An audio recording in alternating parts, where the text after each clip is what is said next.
Kami mengingat kasih-Mu di dalam hidup kami ya Tuhan, maka kami merasakan kehangatan di dalam hati kami, bahwa tetap ada kasih-Mu dalam berbagai masalah, tantangan, pergumulan, penderitaan yang harus kami jalani setiap hari, bahwa kami tidak pernah sendiri, bahwa ada sosok yang selalu setia menyertai kami, bahwa Allah selalu beserta dengan kita.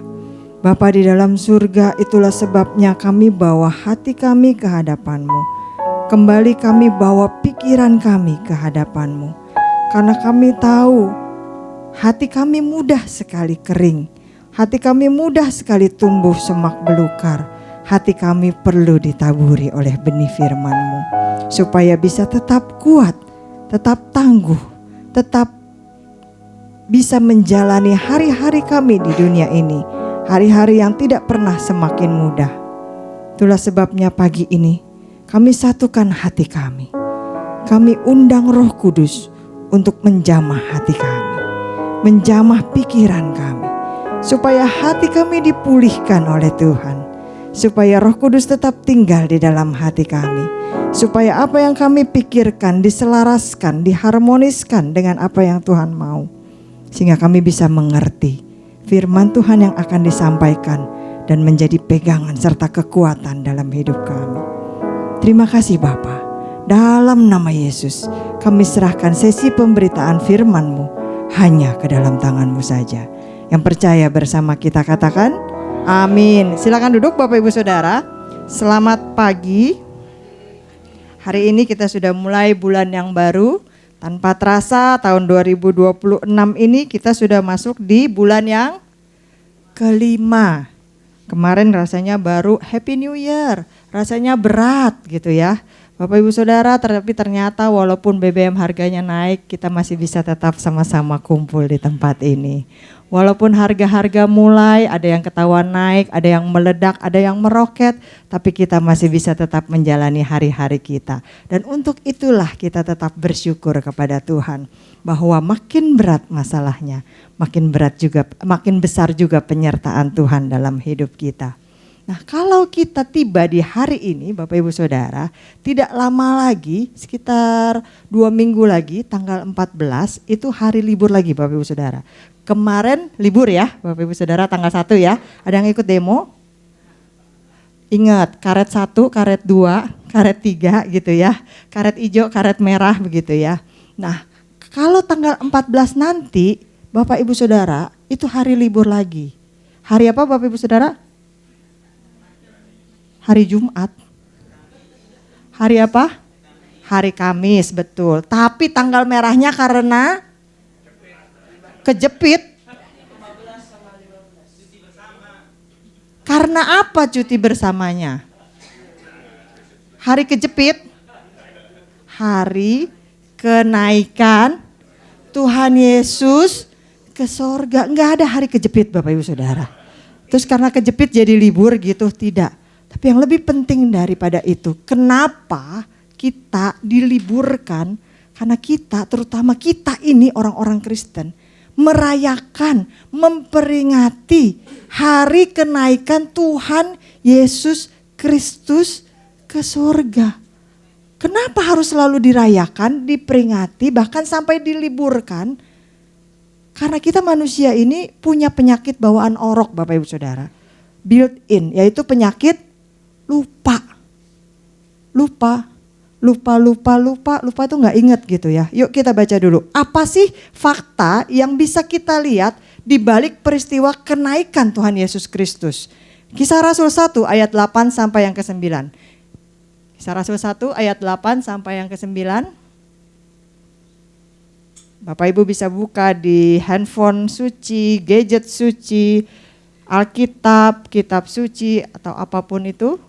Layar suci sudah ditampilkan juga. Yuk kita baca sama-sama Kisah Rasul 1 ayat 8 sampai 9. 3, 2, 1. Tetapi kalau dan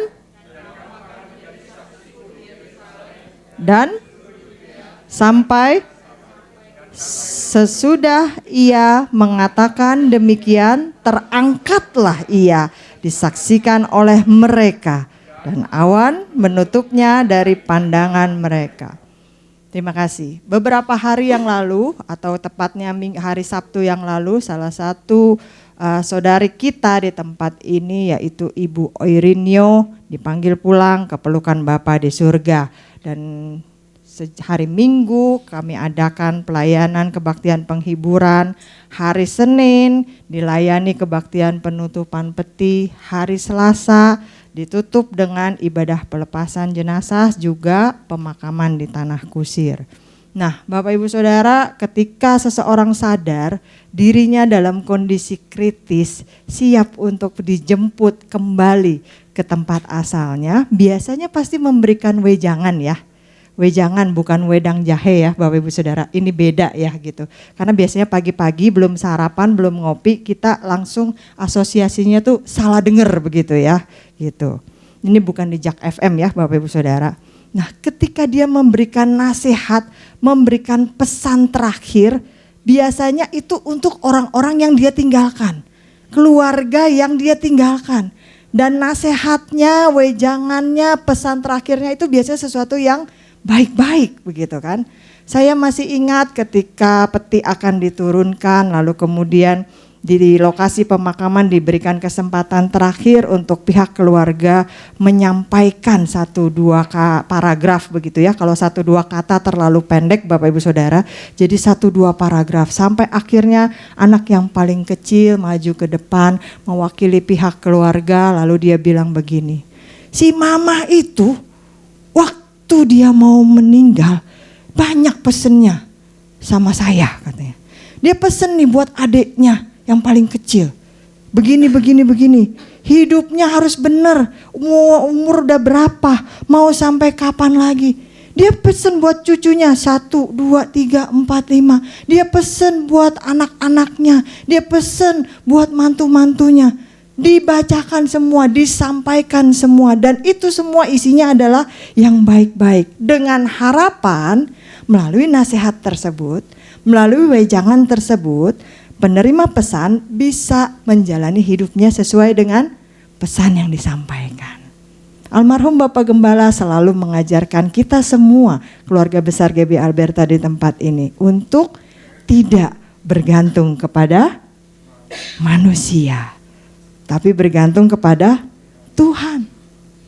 Dan itulah yang beliau harapkan untuk kita bisa jalani, terutama dengan iman kekristenan kita. Karena manusia, bahkan diri kita sendiri pun, kita manusia kan ya Bapak Ibu Saudara, bisa mengecewakan kita. Begitu juga Tuhan Yesus.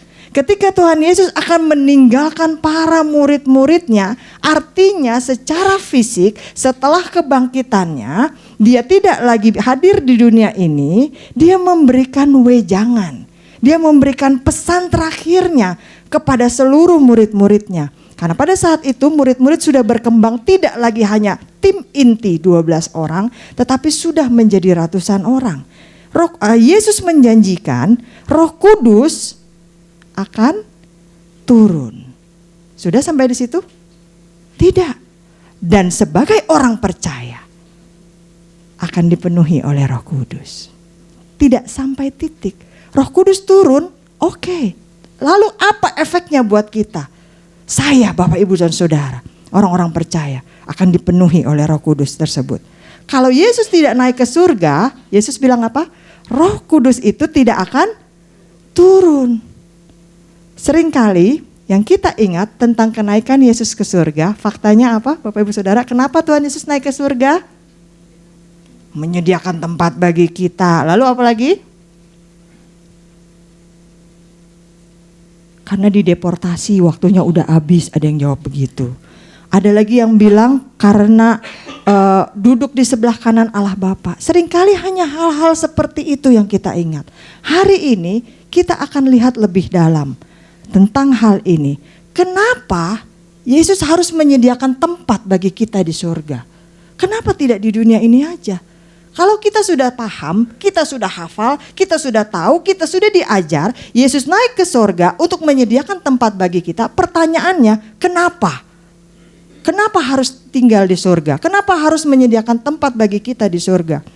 Mengapa dalam pesan terakhirnya, dalam wejangannya, Tuhan Yesus hanya menjanjikan tentang satu hal. Dia tidak berkata tentang hal yang lain, dia tidak menjanjikan 1001 macam, tapi dia hanya menjanjikan tentang satu hal. Roh Kudus akan turun dan memenuhi kita orang percaya. Kenapa hanya satu hal itu? Lalu apa yang terjadi dengan hidup kita orang percaya kalau Roh Kudus itu sampai tidak turun? Yuk kita lihat. Kita temukan setidaknya 3 fakta tentang kenaikan Tuhan Yesus ke surga yang bisa berkaitan dengan hidup kita yang kita jalani sekarang ini. Yang pertama, Bapak Ibu Saudara, hari ini no slide.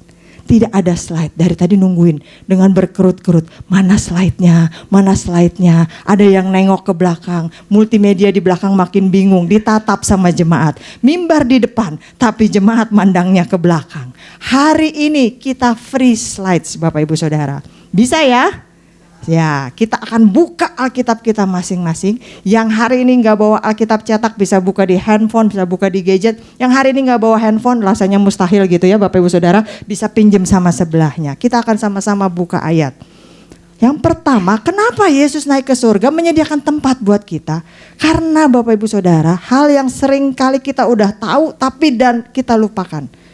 Dunia ini hanya tempat tinggal sementara. Tadi ada yang jawab, dunia ini panggung sandiwara. Ya itu beda lagi Bapak Ibu Saudara.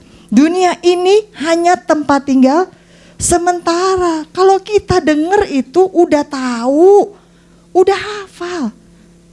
Tapi seringkali lupa Pak. Seringkali gak ingat. Tuhan Yesus naik ke surga karena tempat dunia ini bukan tempat tinggal kita yang sebenarnya. Oleh sebab itu jangan terlalu betah, jangan terlalu welcome. Artinya seluruh umat manusia yang diciptakan tinggal di dunia ini hanya sementara. Karena ada satu tempat yang Tuhan sediakan bagi setiap orang yang percaya dan menerima Yesus Kristus sebagai Tuhan dan Juru Selamat satu-satunya, yaitu surga. Logis sekali kalau memang dunia ini hanya tempat tinggal sementara, tidak selamanya, berarti akan ada tempat lain yang sudah disediakan, yang tidak sementara, yang permanen, dan itu adalah surga. Ibrani 13 ayat 14, yuk kita baca sama-sama. Ibrani 13 ayat yang ke-14. Kalau udah seperti ini, dak-dikduk semua, siapa yang akan ditunjuk baca ayat? Kita baca sama-sama. Ibrani 13 ayat yang ke-14, 3, 2, 1. Sebab di sini kita tidak mempunyai tempat tinggal yang tetap. Kita satu lagi. Filipi 3 ayat yang ke-20. Filipi 3 ayat yang ke-20. Sudah ketemu, boleh bilang haleluya? Ya, kita baca. Do, re, mi. Karena kewarganegaraan kita adalah di dalam surga. Dan dari situ juga kita menantikan Tuhan Yesus Kristus sebagai Juru Selamat. Itulah sebabnya ketika kita orang-orang percaya meninggal, kita dibilang pulang ke rumah Bapa. Kalau pulang pasti ke rumah. Betapapun lamanya kita liburan, berapapun lamanya kita keliling dunia, betapapun indahnya tempat liburan itu, ketika disebutkan kata pulang, image kita pasti tentang rumah. Walaupun mungkin rumahnya ngontrak, walaupun mungkin rumahnya bocor, walaupun selama liburan mungkin kita tinggal di hotel yang mewah, tapi tetap ketika ada kata pulang, image kita akan menarik ke rumah. Coba Bapak Ibu Saudara, nanti setelah selesai ibadah ini, mau kemana habis ini? Pulang. Pasti udah tahu yang satu rumahnya Sunter Hijau, yang satu rumahnya Sunter Agung, yang satu rumahnya di Gading Serpong, yang satu rumahnya di Park Serpong, yang satu rumahnya mungkin di Danau Sunter dan sebagainya. Ketika dikatakan pulang, image kita adalah rumah kita masing-masing. Sehingga ketika orang percaya dikatakan pulang, itu pasti kembali ke rumah Bapa di surga. Amin. Seperti seorang papa yang sedang mempertimbangkan kalau pengen beli rumah buat anak-anaknya. Biasanya konsultasi sama istrinya. Bapak Ibu Saudara, ketika akan membeli rumah kita memilih lokasi yang strategis, betul ya? Selain dari faktor kualitas bangunannya, mungkin investasinya di masa depan. Eksterior, interior, model rumahnya mungkin kita perhatikan. Tapi yang pasti kita tidak akan memilih rumah yang lokasinya berdekatan dengan area seks komersial. Betul apa benar? Atau berdekatan dengan tempat perjudian. Atau berdekatan dengan tempat orang-orang narkobaan. Karena kita memikirkan bagaimana dengan anak-anak kita. Suami memikirkan keselamatan istri dan anak-anaknya. Istri juga memikirkan suami dan anak-anaknya. Keluarga dipikirkan di tempat itu. Sehingga ketika sebuah keluarga akan membeli rumah, dia akan memperhatikan bukan hanya kondisi rumah tersebut dalam dan luarnya, tetapi juga lokasinya. Tuhan Yesus juga seperti itu Bapak Ibu Saudara. Dia pilih rumah buat kita bukan di Pantai Indah Kapuk. Bukan di PIM, bukan karena kemegahannya, tapi Yesus pilih rumah buat kita di surga. Apakah kita bisa paham kenapa rumah yang Yesus pilih itu di surga? Kenapa enggak di sini? Ada rumah yang magrong 14 lantai, kenapa harus di surga? Karena dunia ini sudah jatuh ke dalam dosa, Bapak Ibu Saudara. Akibat dari dosa Adam dan Hawa. Sejak pertama kali Adam dan Hawa jatuh ke dalam dosa, seluruh dunia ini tercemar oleh dosa. Seluruh dunia ini hancur oleh dosa. Sehingga model Taman Eden pertama yang Allah ciptakan, yaitu tanpa dosa, sudah hancur. Prototipe itu sudah hancur karena dosa Adam dan Hawa. Taman Eden kita yang sesungguhnya adalah surga yang tidak ada dosa sama sekali. Yang Allah bisa ada beserta dengan kita. Karena Allah tidak bisa hidup berdampingan dengan dosa. Dia adalah kudus dan suci. Allah tidak menetapkan dunia ini sebagai rumah kita karena sekali lagi dunia ini sudah tercemar, tidak layak ditempati oleh kita sebagai anak-anak Tuhan. Itulah sebabnya dunia ini hanya tempat tinggal sementara. Ini salah satu fakta kenapa Tuhan Yesus naik ke surga. Karena dunia ini bukan tempat tinggal kita selamanya. Hanya sementara. Dia siapkan lokasi yang lebih baik. Yang segalanya lebih baik. Dan yang pasti tanpa dosa. Sesuai dengan natur kita diciptakan segambar dan serupa dengan Allah. Kita baca ayatnya. Yohanes 14 ayat 2 sampai yang ketiga. Yohanes 14 ayat 2 sampai 3. Yang ketemu boleh bilang haleluya. Oke, kita baca sama-sama 3, 2, 1. Di rumah Bapakku banyak tempat tinggal. Jika tidak demikian, tentu aku mengatakannya kepadamu. Sebab aku pergi dan aku akan dan supaya jelas. Ketika sebuah keluarga membeli rumah, tentunya berharap seluruh anggota keluarga bisa menempati, tinggal secara harmonis bersama-sama, menikmati home, sweet home di tempat itu. Allah dengan segala kekudusannya, dengan sifat-sifat karakter ilahinya, tidak bisa hidup di dalam dunia yang tercemar dengan dosa ini. Sehingga dia ciptakan surga itu, dia sediakan tempat bagi kita. Dan Yesus bilang apa? Di rumah Bapakku banyak tempat. Kalau tidak demikian, aku gak akan bilang begitu. Artinya Yesus tidak bohong. Yesus gak akan PHP Bapak Ibu Saudara. Kalau memang tidak ada tempat, dia gak akan bilang gampang, nanti bisa diatur, geser-geser. Enggak. Kalau memang tidak ada tempat, dia gak akan bilang merapat sedikit. Enggak. Justru karena masih banyak tempat, Yesus bilang banyak tempat. Lalu ketika dia sediakan tempat bagi kita, Dia akan apa? Jemput kita datang kembali. Karena Yesus tahu sejak awal manusia tidak pernah bisa sampai kepada Bapa kalau tidak melalui Yesus. Cara apapun yang digunakan oleh manusia dengan agamanya tidak akan bisa menyampaikan manusia kepada Allah. Itulah sebabnya Yesus turun sebagai penghubung Tuhan dan juru selamat satu-satunya. Melalui Yesus kita bisa sampai kepada Bapa. Dia bilang apa? Akulah jalan dan kebenaran dan hidup. Tidak ada seorang pun sampai kepada Bapa kalau tidak melalui aku, kata Yesus. Jadi yang pertama, Yesus naik ke surga bukan buat enak-enakan. Dia sediakan tempat bagi kita. Kenapa harus di surga? Karena dunia ini hanya tempat tinggal sementara. Yang kedua, faktanya apa sih? Faktanya adalah bahwa kita, saya, Bapak Ibu Saudara ini gak mampu loh hidup di dunia ini tanpa Roh Kudus. Benar apa betul?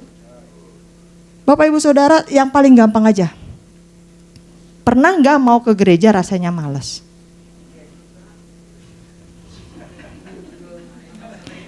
Jawabnya serba salah ini. Kalau pendeta yang satu ini suka kasih jebakan Batman. Dijawab salah, gak dijawab salah. Kalau dijawab sering, nanti khotbahnya tambah panjang gitu kan. Masa ke gereja males, sering gitu kan, bolos-bolos. Kalau dijawab gak pernah, gak percaya juga gitu kan. Serba salah. Kalau diem, khotbahnya gak kelar-kelar, berhenti sampai di situ gitu ya. Secara manusia kita mungkin pernah merasa males nih ke gereja gitu ya. Males nih ibadah. Tapi kalau kita masih bisa ada sampai minggu ini, di tempat ini, di gereja kita, di rumah Tuhan yang kudus, itu semata-mata bukan karena kita mau dan mampu, Bapak Ibu Saudara.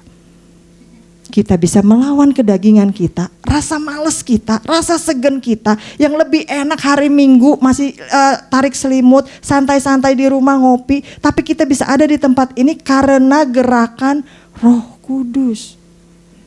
Di dalam perjalanan ketika kita bisa tiba dari turun ranjang, bisa tetap aman, gak sakit pinggang, kita bisa mandi, keluar masuk kamar mandi tanpa kepleset, kita bisa pakai baju tanpa keserimpet, naik kendaraan tanpa kena kriminalitas dan sebagainya, lalu kemudian tiba di tempat ini bukan karena mobil kita mewah, bukan karena kita pandai mengendarai kendaraan, bukan karena ya hari Minggu jalanannya kosong gak ada apa-apa. Tapi karena penyertaan dari Roh Kudus, kita bisa tiba di tempat ini. Kita tidak mampu menjalani hidup ini tanpa Roh Kudus. Berapa banyak ketika keluar rumah rasanya udah kesel, udah empat. Bapak Ibu Saudara ingat kecelakaan kereta yang kemarin? Bukan salah letak gerbongnya, harus di depan atau di belakang atau di mana. Namanya juga kecelakaan. Tapi pernah gak kita bayangkan ketika kita keluar rumah dan tidak kembali? Hanya namanya saja. Kalau kita bisa keluar masuk rumah, bisa tetap kembali dengan selamat tanpa kekurangan suatu apapun, itu karena karya Roh Kudus. Bukan cuma karena kita rajin nge-gym, kita punya badan yang sehat dan kuat. Kalau kita masih bisa punya pekerjaan sampai hari ini, itu karena karya Roh Kudus. Karena seberapapun kita sekolah sampai pinter, S2 4, S2 6, S2 sampai profesor, doktor, karburator bocor, kalau tanpa penyertaan Tuhan, pekerjaan itu bisa diambil orang lain. Kalau kita masih bisa punya usaha sampai hari ini, itu bukan karena kita pandai mengembangkan usaha, tapi karena hikmat Tuhan yang Tuhan berikan di dalam hidup kita, menjadikan tangan kita tangan yang produktif. Nah, Bapak Ibu Saudara, sebelum naik ke surga, Yesus bilang, aku harus naik ke surga supaya penolong itu turun, supaya Roh Kudus itu turun. Yuk kita baca Yohanes 16 ayat yang ke-7. Yohanes 16 ayat yang ke-7. Kita baca sama-sama. Sudah ketemu? Yohanes 16 ayat 7, 3, 2, 1. Namun benar yang kukatakan ini kepadamu adalah lebih berguna bagi kamu jika aku pergi. Sebab jikalau aku tidak pergi, penghibur itu tidak akan datang kepadamu. Tetapi jikalau aku pergi, aku akan mengutus dia kepadamu. Itu baru hal-hal yang kita hadapi setiap hari. Apalagi berkaitan dengan dosa. Ada banyak sekali hal di dalam dunia ini yang membuat kita terjatuh di dalam dosa. Marah, dendam, gosip, perselisihan, iri hati, kata-kata kotor, apa yang kita lihat di handphone kita, bagaimana pergaulan kita, semuanya itu hal-hal yang menarik kita, membuat kita jatuh ke dalam dosa. Oleh karena itu Yesus memberikan kita Roh Kudus, Holy Spirit, Roh penolong, penasehat, pemimpin, pemandu, pengajar, pendamping. Yesus gak naik ke surga kemudian bilang, oh ya maaf ya aku lagi sibuk siapin tempat buat kamu nanti aku jemput lagi. Sekarang hiduplah dulu sendirian. Tidak. Dia bukan Tuhan yang lepas tangan dan tidak bertanggung jawab. Ketika dia pergi, dia tetap mendampingi kita dan mengirimkan Roh Kudus. Kalau kita tidak miliki Roh Kudus dalam hidup kita, apa yang akan terjadi Bapak Ibu Saudara? Kita tidak akan mampu menghadapi berbagai cobaan, ujian, tantangan, masalah, pergumulan, penderitaan dalam hidup kita. Ada Roh Kudus aja rasanya masih berat-berat. Betul apa benar? Ada Roh Kudus aja rasanya kadang-kadang masih gak mampu. Ada Roh Kudus aja kadang kita berdoa hanya keluar bahasa air mata. Tanpa Roh Kudus sangat mungkin kita gagal. Sangat mungkin kita lebih banyak, lebih mudah jatuh ke dalam dosa. Dalam Kisah Rasul 1 ayat yang ke-8 yang tadi sudah kita baca. Roh Kudus adalah kuasa. Dalam bahasa aslinya dikatakan dunamis. Atau asal kata dari dinamit. Contohnya saja Bapak Ibu Saudara. Kalau kita menghadapi sebuah gunung batu, tentunya kita tahu tidak ada orang yang bisa menghancurkan gunung batu itu hanya dengan tangan kosong. Kita pasti akan berpikir, oh kita butuh dinamit, cangkul, tools, peralatan apapun untuk menghancurkan gunung batu yang besar itu. Kuasa Roh Kudus adalah dinamit di dalam diri kita yang bisa menghancurkan berbagai hal, berbagai gunung batu yang menarik kita ke arah dosa. Fakta kedua tentang kenaikan Tuhan Yesus Kristus adalah Roh Kudus turun untuk memberikan kita kekuatan, memberikan kita pertolongan. Kita ini siapa? Kita yang tetap percaya dan setia kepadanya. Karena walaupun, sekali lagi, walaupun kita jadi orang Kristen, walaupun kita rajin beribadah, waktu antri di pom bensin tetap bayar pakai duit ya Bapak Ibu Saudara ya. Mau itu cashless, tetap kita harus bayar. Bisa gak antri di pom bensin dalam nama Yesus, tankinya penuh. Atau kita ke minimarket, bayarnya pakai apa Bu? Kris, kartu kredit, debit, atau apa? Bayarnya pakai iman. Bisa? Tetap tidak bisa. Artinya apa? Walaupun kita jadi orang Kristen, selama masih hidup di dalam dunia ini, kita tidak kebal terhadap masalah, tantangan, penderitaan, sakit penyakit, dan berbagai masalah hidup. Walaupun orang bilang kalau hidup pasti penuh rintangan.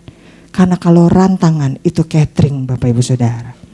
Jadi fakta kedua adalah Roh Kudus turun beri kita kekuatan, pertolongan untuk setiap orang percaya menghadapi berbagai masalah hidup. Karena kita jadi orang Kristen tetap tidak kebal dengan berbagai masalah. Tapi kita punya nilai plus yaitu Roh Kudus. Jadi fakta kedua, kenapa Tuhan Yesus naik ke surga? Karena Roh Kudus harus turun. Kita gak mampu hidup tanpa Roh Kudus. Kita memang kecil, tapi kita punya Roh Kudus yang besar. Kita memang lemah. Itulah sebabnya diberikan Roh Kudus sebagai kekuatan dalam hidup kita.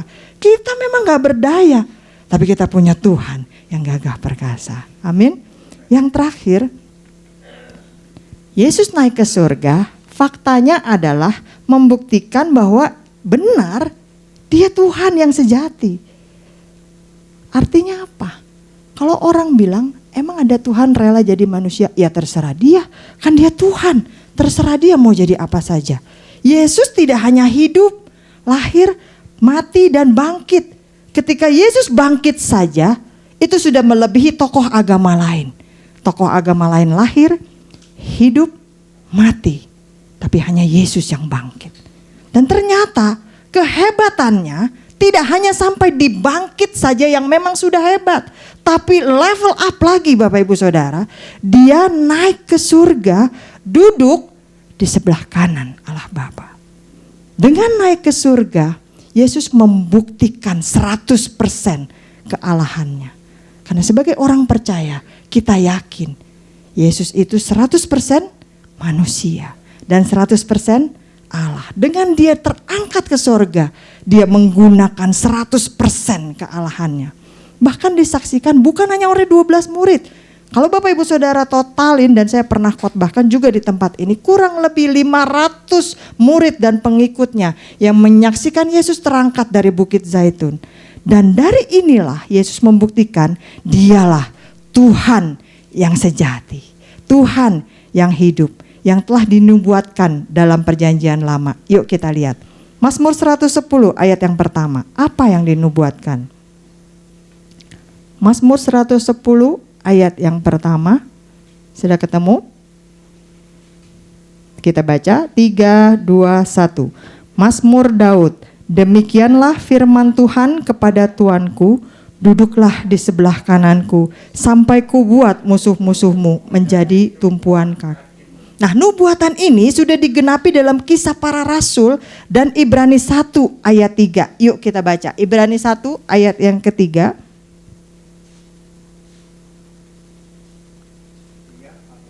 Sudah ketemu? Ya, kita baca sama-sama ya. 3, 2, 1. Ia adalah cahaya kemuliaan Allah dan gambar wujud Allah dan menopang segala yang ada dengan firman-Nya yang penuh kekuasaan. Dan setelah ia selesai mengadakan penyucian dosa, ia duduk di sebelah kanan yang maha besar. Oleh karena itu Bapak Ibu Saudara, keyakinan ini harus kita pegang teguh. Alkitab kita menubuatkan dan nubuat itu sudah digenapi. Bukan hanya sekedar janji kosong, bukan hanya sekedar PHP, bukan hanya sekedar mitos, bukan hanya sekedar janji manis, tetapi nubuat yang disampaikan dalam Mazmur sudah digenapi oleh Yesus. Yesus adalah Tuhan yang sejati, oleh sebab itu iman kita udah benar, iman kita udah cocok, iman kita udah tepat bahwa Tuhan yang kita sembah adalah Tuhan yang hidup, Tuhan yang sejati, Tuhan yang berkuasa, sehingga dia bisa naik ke surga dan memerintah dari kerajaan surga. Bukti lainnya apa Bapak Ibu Saudara? Kita buka Kisah Rasul 6 ayat 8 sampai yang ke-12. Karena ini kisah tentang Stefanus. Oleh sebab itu saya minta Saudara Stefanus untuk membacakannya bagi kita semua. Kisah Rasul 6 ayat 8 sampai yang ke-12. Silakan sambil berdiri. Cek 1, 2, 3. Cek. Ya, silakan. Kisah Rasul 6 ayat 8 sampai 12. Dan Stefanus yang penuh dengan karunia dan kuasa mengadakan mujizat-mujizat dan tanda-tanda di antara orang banyak. Tetapi tampillah beberapa orang dari jemaat Yahudi yang disebut jemaat orang Libertini. Anggota-anggota jemaat itu adalah orang-orang dari Kirene dan dari Alexandria, bersama dengan beberapa orang Yahudi dari Kilikia dan dari Asia. Orang-orang itu bersoal jawab dengan Stefanus. Tetapi mereka tidak sanggup melawan hikmatnya dan roh yang mendorong dia berbicara. Lalu mereka menghasut beberapa orang untuk mengatakan, kami telah mendengar dia mengucapkan kata-kata hujat terhadap Musa dan Allah. Dengan jalan demikian, mereka mengadakan suatu gerakan di antara orang banyak serta tua-tua dan ahli-ahli Taurat. Mereka menyergap Stefanus, menyeretnya, dan membawanya ke hadapan mahkamah agama. Iya, lanjut Kisah Rasul 7 ayat 54 sampai 59.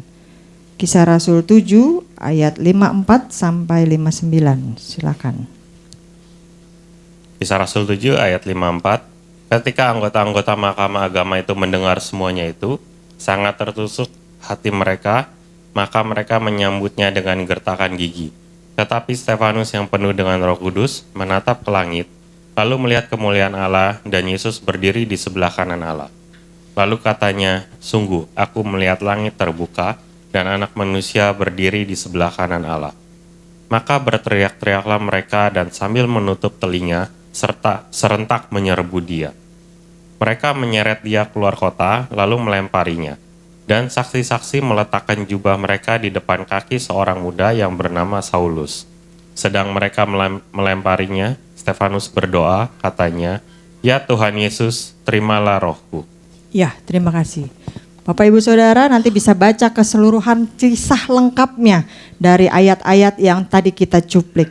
Ini kisah tentang Stefanus. Saya yakin kita semua sudah tahu tentang kisah ini. Bagaimana seorang penginjil yang bernama Stefanus yang kemudian difitnah, tadi dikatakan ada beberapa orang dari jemaat yang memberikan kesaksian palsu tentang dia. Sampai singkat cerita akhirnya dia harus dirajam, dilempari batu sampai mati. Kalau cuma dilempar batu aja udah sakit, ini dilempari batu sampai mati. Kalau belum mati artinya terus dilempari batu. Tetapi yang ingin saya highlight di sini adalah bagaimana bahwa Yesus itu adalah Tuhan yang benar-benar hidup. Dari kesaksian Stefanus. Kalau tadi kita sudah lihat dari Mazmur yang menubuatkan, lalu kemudian digenapi dalam Ibrani, sekarang Stefanus juga bersaksi bagaimana Yesus ada di sebelah kanan Allah Bapa.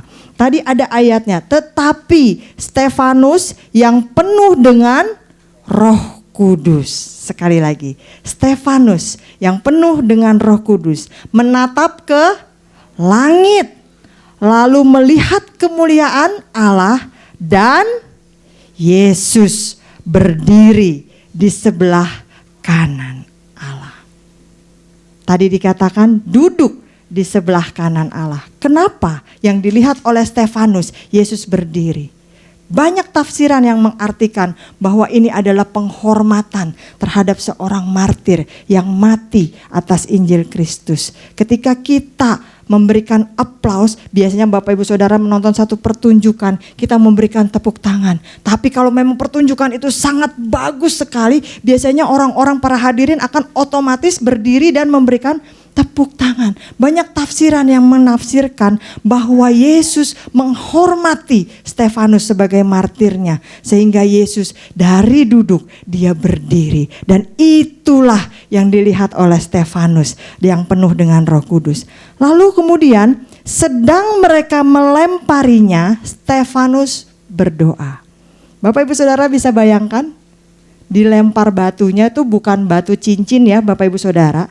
Dilempar batunya itu batu yang segede-gede bisa didapat. Dan bayangkan betapa sakitnya. Kalau Bapak Ibu Saudara gak percaya sakit dilempar batu, boleh nanti berdiri di halaman gereja. Kita semua akan dibagiin batako gitu ya, beli di toko material. Siapa yang mau coba dilempar kayak apa sakitnya, bolehlah jadi kelinci percobaan. Ayo lempari saya, kayak apa sakitnya. Gak perlu kita lakukan secara fisik pun sudah kebayang sakitnya. Tapi Stefanus ketika mereka melempari dia dengan ganas, dengan kejam, karena tujuannya memang untuk membunuh dia, hajar kepalanya, headshot, lempar. Dia tidak merasakan sakitnya batu itu, tapi Stefanus berdoa. Waktu kita lagi kesel aja, nggak pakai dilempar batu, nggak pakai diludahin orang, nggak pakai dibenci orang, nggak pakai berniat dibunuh orang. Saking kita kesel aja, sering kali kita tidak bisa berdoa. Ketika kita rasakan hati kita begitu sakit, sering kali kita tidak bisa berdoa. Ketika emosi kita lagi meledak-ledak, emosi kita lagi tidak stabil, sering kali kita tidak bisa berdoa. Tapi Stefanus di dalam kesakitannya, di dalam penderitaannya, dikatakan Stefanus berdoa. Dan jelas tujuannya. Ya Tuhan Yesus, terimalah rohku. Arah doanya jelas. Karena penglihatan yang diberikan kepadanya. Yesus yang ada di surga. Dia serahkan rohnya kepada Yesus. Yesus naik ke surga. Faktanya dibuktikan oleh kesaksian Stefanus salah satunya. Hanya orang yang percaya Yesus adalah Tuhan yang sejati, yang bisa tetap kuat di tengah penderitaan, yang tetap bisa pegang iman yang teguhnya. Kalau Stefanus tidak yakin Yesus adalah Tuhan yang sejati, kalau Stefanus tidak yakin Yesus adalah Tuhan yang hidup dan benar, Stefanus tidak akan rela mati dilempari batu. Kalau kita, saya, Bapak Ibu dan Saudara belum yakin bahwa Yesus itu Tuhan yang benar, Bapak Ibu Saudara harus baca lagi Alkitabnya. Bapak Ibu Saudara harus lebih banyak berdoa. Karena Yesus sudah terbukti melalui kenaikannya ke surga, dia adalah Tuhan yang hidup dan benar. Jadi Bapak Ibu Saudara, kenaikan Yesus ke surga ini bukan sebuah perpisahan, bukan sebuah akhir, tapi itu adalah arah hidup kita. Kita hidup semakin jelas. Kekristenan ini mau dibawa kemana? Kekristenan ini endingnya apa? Itu lebih menentukan arah hidup kita harus berakhir di mana. Kenaikan Yesus ke surga ini bukan perpisahan, tapi merupakan sumber kekuatan kita. Kita punya Tuhan di sana yang benar-benar hidup. Walaupun mungkin secara mata kita belum bisa melihat, tapi dia ada di sana mengamati kita. Kenaikan Yesus ke surga ini bukan perpisahan, tapi ini dasar iman kita. Bahwa iman kita sudah benar, iman kita sudah tepat, iman kita harus dipegang teguh. Dasarnya kuat. Jadi fakta yang harus kita ingat tentang kenaikan Yesus ke surga, yang pertama, dunia ini hanya tempat tinggal sementara, jangan terlalu betah. Yang kedua, hidup kita butuh Roh Kudus. Kita gak bisa jalani sendiri, sendiri pasti gagal. Roh Kudus yang memampukan kita. Yang ketiga, faktanya adalah iman kita udah benar. Yesus Tuhan yang hidup, Tuhan yang benar. Kalau hidup kita hari ini terasa berat, ingat aja ini, gak selamanya kok kita tinggal di dunia ini. This too will pass. Kalau hidup kita terasa berat, ingat kita tidak pernah jalan sendirian. Di dalam salah satu film Lion King dikatakan, you will never walk alone. Kita gak pernah jalan sendirian. Kalau hidup kita terasa berat, ingat Tuhan yang kita sembah, Tuhan yang hidup, tidak pernah kehilangan kendali atas hidup kita. Amin. Mari kita sama-sama berdiri. Saya undang para tim pemuji dan pemusik. Kita akan masuk ke dalam sakramen perjamuan kudus.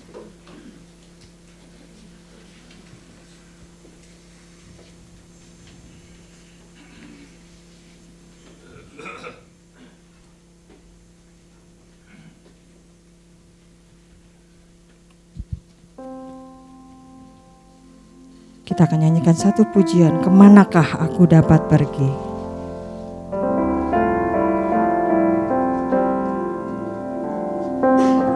Mari kita nyanyikan pujian ini dengan penuh kesungguhan. Bapak Ibu Saudara yang sudah hafal bisa menutup mata, mengatakan setiap lirik pujian ini sungguh-sungguh karena Yesus hadir di tempat ini. Kemanakah aku dapat pergi, menjauhi Roh-Mu yang suci, Kau sahabat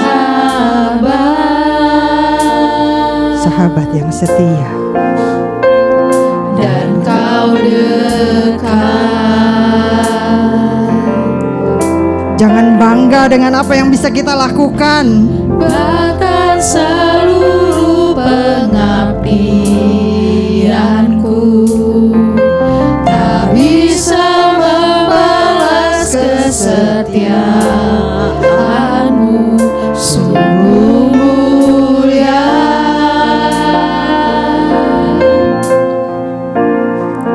dan berharga. katakan sungguh besar pengorbanan-Mu bagiku. Sungguh besar. Ungkapkan ini dengan seluruh hatimu. Dia layak mendapatkan pujian dan penghormatan kita. Terlalu dalam Hidupmu ditebus dengan hidupnya. Kita yang tidak layak dilayakkan. Kalau kita masih bisa ada sampai hari ini, karena Yesus, karena Yesus. yang Kau pikirkan tentangku.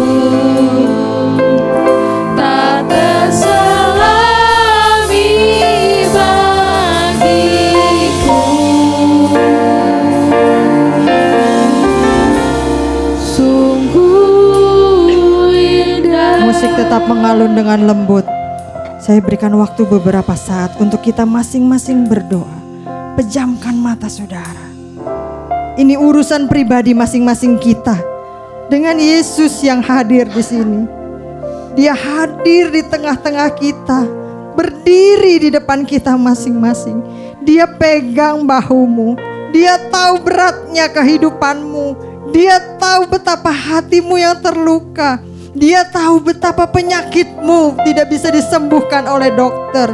Dia tahu betapa beban berat yang kau pikul dan tidak bisa diungkapkan kepada siapapun. Dia tahu bagaimana kita menjalani hari-hari kita. Ini urusan engkau dengan Yesus.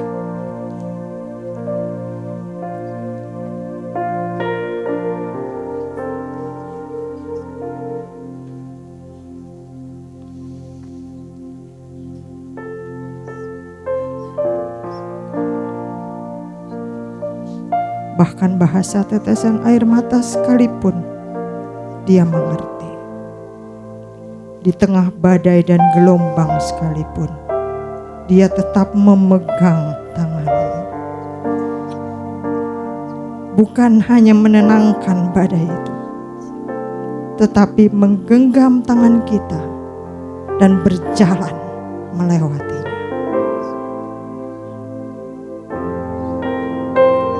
Saat ini, sebelum kita masuk ke dalam sakramen perjamuan kudus, memenuhi undangan Sang Kepala Gereja yang agung Tuhan Yesus Kristus, mari renungkan bahwa semua ini bisa kita nikmati semata-mata karena pengorbanan Yesus.